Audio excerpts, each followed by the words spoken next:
Friends, ఈ వీడియోలో మనం రోజువారీ రాశి ఫలాలలో వృషభ రాశి వారి గురించి తెలుసుకుందాం. అంతకన్నా ముందు చిన్న రిక్వెస్ట్ ఫ్రెండ్స్, ఈ వీడియో మొదటగా చూస్తున్నట్లయితే లైక్ చేయండి, షేర్ చేయండి, అలాగే సబ్స్క్రైబ్ చేయడం అసలు మర్చిపోవద్దు. మీ యొక్క సపోర్ట్ నాకు ఎంతో అవసరం.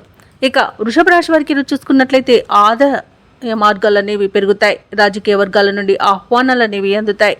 ఇక దూరపు బంధువుల కలయిక ఆనందాన్ని కలిగిస్తుంది.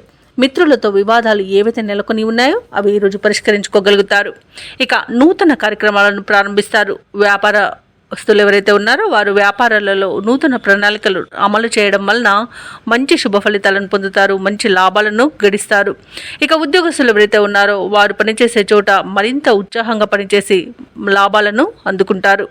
ఇక ఈరోజు వృషభ రాశి వారు తమ సంతాన వివాహ ప్రయత్నాలు ఏవైతే చేస్తున్నారో అవి అనుకూలిస్తాయని చెప్పవచ్చు. ఇక ఉద్యోగస్తులకు అనుకున్న చోటికి బదిలీలు కలిగే అవకాశం కనిపిస్తుంది. ఇక ప్రముఖుల పరిచయం మీకు లబ్ధిని చేకూరుస్తుంది. ఇక ఆస్తి పంపకాలలో ఆస్తి లాభ సూచనలు కనబడుతున్నవి. అలాగే కుటుంబ సౌఖ్యం కనబడుతుంది. నూతన వాహన యోగం అనేది ఉంది. షేర్ మార్కెట్లలో ఎవరైతే పెట్టుబడులు పెడుతున్నారో వారు మంచి లాభాలను అందుకుంటారు. అలాగే వ్యవసాయదారులకు పంట లాభం కనబడుతుంది. రొయ్యల చేపల చెరువుల వారికి కూడా మంచి లాభాలు అనేవి కనబడుతున్నవి. ఇక వ్యాపారస్తులు కూడా నూతన పెట్టుబడులను అందుకుంటారు. ఇక ఈరోజు ధనాదాయం బాగుండడం వలన రుణాలను తీర్చగలుగుతారు. రావాల్సిన ధనం అనేది చేతికి అందుతుంది.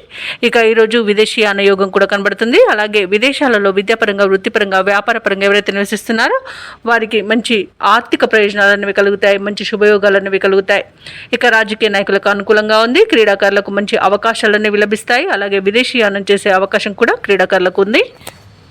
ఇక వృషభ రాశి వారికి రోజు ముఖ్యమైన నిర్ణయాలకు తగిన సమయంగా చెప్పవచ్చు. ఇంట బయట ప్రోత్సాహకరంగా ఉంటుంది. అలాగే శత్రువులను సైతం ఆకట్టుకుంటారు. ఆర్థిక పరిస్థితి సంతృప్తికరంగా ఉంటుంది. శుభకార్యాలలో పాల్గొంటారు. దేవాలయాలను సందర్శిస్తారు. దేవాలయాలను సందర్శించినప్పుడు మీరు ముఖ్యంగా గుర్తుంచుకోవాల్సింది మీ ఇష్టదైవం యొక్క ఆరాధన అనేది మీకు మంచి చేస్తుంది. కాబట్టి తప్పకుండా తీర్చగా ప్రయత్నించండి. ఇక వ్యాపార వాణిజ్యవేత్తలు ఎవరైతే ఉన్నారో వారి యొక్క ప్రయత్నాలు అనేవి సఫలమవుతాయి. ప్రభుత్వ ఉద్యోగస్తులు ఎవరైతే ఉన్నారో వారు విధుల్లో ప్రశంసలను అందుకుంటారు. పారిశ్రామికవేత్తలకు, రాజకీయవేత్తలకు మరియు వ్యవసాయదారులకు పరిస్థితులు అనేవి అనుకూలంగా గోచరిస్తున్నవి. కళాకారులకు కొత్త అవకాశాలు అనేవి దగ్గరగా వస్తాయి. ఇక విద్యార్థులకు నూతన విద్య అవకాశాలు అనేవి అందుతాయి. ముఖ్యంగా మహిళలకి శుభవార్తలు అనేవి అందుతాయి. ఇక ఈరోజు వృషభ రాశి వారికి అదృష్ట రంగు గోధుమ, ప్రతికూలమైన రంగు నీలం, అదృష్ట సంఖ్య 5. ఈరోజు వృషభ రాశి వారు విష్ణు సహస్రనామాలు పారాయణం చేయడం వలన మంచి శుభ ఫలితాలను పొందుతారు. అలాగే పనులలో వచ్చే ఆటంకాలని తొలగించుకోగలుగుతారు.